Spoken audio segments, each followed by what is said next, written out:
महाराज जी, शास्त्रों में एक जगह कहा गया है कि भाव कुभाव अनक आलसहूं, नाम जपत मंगल दिसि दसहूं। एवं दूसरी बात ये भी सुनने में आती कि भाव बिनु सुनी पुकारे मैं कभी सुनता नहीं प्रभु के द्वारा। कभी बिना किसी भाव के नाम जप चले तो क्या दूसरी बात लागू होगी? क्या भगवान नहीं सुनेंगे? नहीं, अलग अलग जगह की बात को अलग अलग जगह ही रखा जाए तो अच्छा रहेगा। जब हम नाम महिमा की बात करते हैं तो उसमें उसका प्रभाव है। जैसे अग्नि में दाहिका शक्ति है, वो जलाती है, तो हम भाव से छुएं तो जला देगी, कुभाव से छुएं तो जला देगी, धोखे से छू जाए तो जला देगी, कोई दूसरा छुआ दे तो जला देगी, क्योंकि उसमें जलाने की शक्ति दाहिका शक्ति है। जैसे विष में मारण शक्ति है, प्यार से पिए तो मर जाएंगे, क्रोध से पिए तो मर जाएंगे, धोखे से पिए तो मर जाएंगे, कोई पिला दे तो मर जाएंगे, क्योंकि उसमें मारण शक्ति है। इसी तरह नाम में तारण शक्ति है, पाप नाशक शक्ति है, ज्ञान प्रज्वलित करने की शक्ति है, भाव प्रज्वलित करने की शक्ति है। तो प्रथम में हमारे भाव नहीं है, पर हमें नाम जप करना है। वो नाम जप ही भाव प्रकट कर देगा।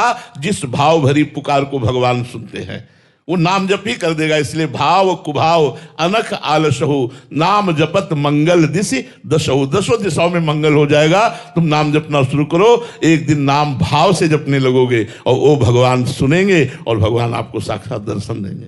महाराज जी, आप कहते हो कि ब्रजवासी मेरे आराध्य हैं, ब्रजवासी मेरे प्राण हैं, ब्रजवासी मेरे हृदय हैं। तो महाराज जी, मैं ब्रजवासियों के हित के लिए श्रीधाम वृंदावन की 21 दंडवत परिक्रमा कर रहा हूं। मेरा उद्देश्य है ब्रज क्षेत्र मांस मदिरा से मुक्त हो जाए।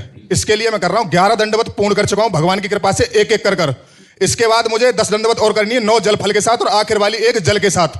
मैं आपसे यह निवेदन करने आया हूं कि यहां पर जितने भी रसिक संत हैं हमारे वृंदावन में और जितने भी कथावाचक है जो हमारे ब्रज की लीलाएं बता रहे हैं, उनसे मैं ये निवेदन करने आया हूं कि आप हमारे प्रदेश के जो मुख्यमंत्री हैं वो भी एक संत हैं, तो उनसे आप निवेदन कर दीजिए कि हमारे ब्रज से मांस और मदिरा के लाइसेंस निरस्त कर दिए जाए। क्योंकि महाराज जी, मैं रात्रि में परिक्रमा लगाता हूं, हरिवंशी परिक्रमा लगाती है माता बहन, शराबी जगह जगह पर बैठकर अभद्रता करते हैं, गाली गलौज करते हैं, तो भगवान के नाम की जगह पर गाली सुन के जाती हैं।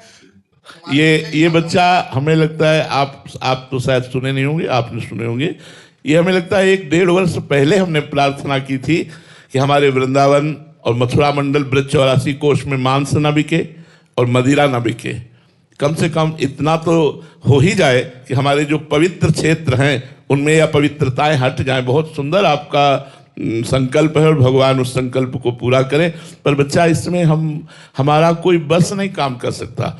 हमने कहा था और वो वीडियो भी पड़ा था, पर लेकिन हमारी बात तब जब मानी जाए तब बात हो सकती है। तो हमें लगता है कि हम लोग सद्भावना करें और भगवान हमारे जो प्रदेश के मुख्य जन हैं उनकी बुद्धि को प्रेरित करे कि हमारे इसी वृंदावन में प्रारंभ में ही मदिरालय खुला हुआ है। यहाँ जहाँ से घुसो वहीं मदिरालय खुला हुआ है। तो ये अशोभनीय है।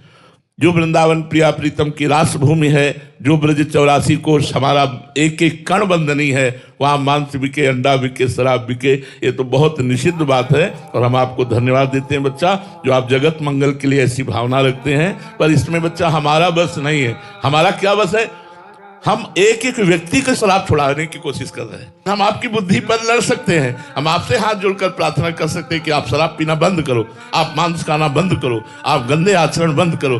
देखो, एक बात और बताएं, यदि व्यक्ति का माइंड नहीं बदला तो मथुरा मंडल में शराब बंद हो जाने पर वो दिल्ली से इकट्ठा खरीद के लाएगा और घर में पिएगा कि नहीं पिएगा? तो हमारा मुख्य लक्ष्य है मनुष्य की बुद्धि को बदलना।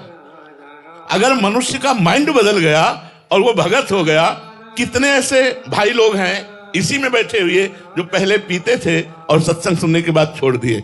अब जब आप छोड़ दोगे तो दुकान खुली रहेगी, कोई फर्क नहीं पड़ेगा। और अगर आप नहीं छोड़ोगे तो दुकान में ताला लगने पर आप बाहर से ला करके वृंदावन में पियोगे। तो मुझे लगता है आप लोग हमारा सहयोग करें कि आप शराब ना पिएं, आप मांस ना खाएं, आप पराई बहन बेटी की तरफ गंदी दृष्टि ना रखें, तो आपका जीवन मंगलमय हो जाएगा। जी।